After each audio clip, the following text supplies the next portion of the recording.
ওই যে তোর বলছিলাম জায়গাটা নিয়ে কিছু ভাবছিলি? সেই জমি আমি বেচুম না চাচা। আরে বোকা মাই, এটা কি কয়? হ্যাঁ, তোরে কি আমি জায়গা বেচতে কইছি একবার? এই আমি কি জায়গা বেচতে কইছি? পার্টনারশিপ এটা, বুঝছস? মানে তোর সাথে একটা পার্টনারশিপ ব্যবসা হবে। মনে কর তুই আমার খালি অনুমতি দিবি, তোর জায়গায় আমি একটা 10তলা বিল্ডিং তুলু। হ্যাঁ, তোর 20টা ফ্ল্যাট হইব, 10টা ফ্ল্যাট তুই নিয়ে নিলি, 10টা আমি রাখলাম, আর নিচের তলা তোর মার্কেট করু।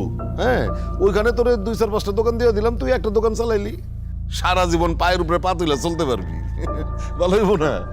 চাচা, আব্বাই শখ কইরা আমার জমিটা দিয়া গেছে, আমি এটা দেখে শুনে রাখুম, আমি বেচুম না বা কিছু করুম না, এটাতে এমনি রেখে দিব। না না, বেচলে জোরাজোরির তো কিছু নাই, দেখা রাখ ভালো। কিন্তু জানোস তো ওই যে সব অবৈধ লাইন কিন্তু কাটা চলতেছে। এই যে মনে কর তোর বিদ্যুতের লাইন, গ্যাসের লাইন, পানির লাইন, সব যখন কাইটা দিব